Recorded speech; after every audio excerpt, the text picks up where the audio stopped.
and you want to bill your users with totally fair and useful pricing systems. You all know how this works. You have strange rules. You have to define data that goes in your database, and you want the pricing people to do that directly, not developers.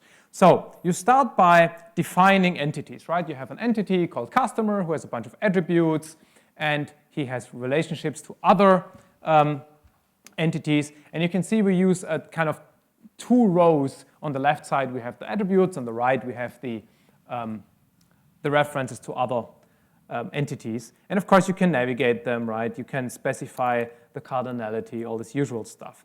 Now, of course, textual is fine, especially fine if you worked for a while with a graphical system, then you'll be happy to go back to text.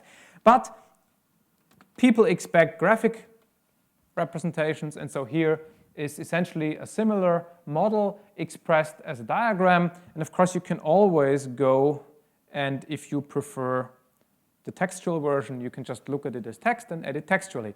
I talked before about the fact that this is a projectional editor. It always goes from the abstract syntax to the concrete syntax, and there is no reason why you couldn't have several different concrete syntaxes, and you can change them and edit them in any way you want.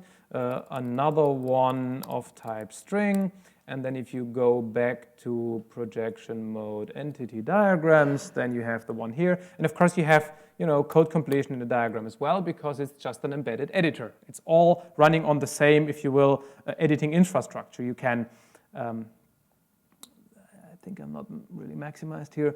You can, put in a new entity, blah, blah, blah, blah, and add new attributes, right?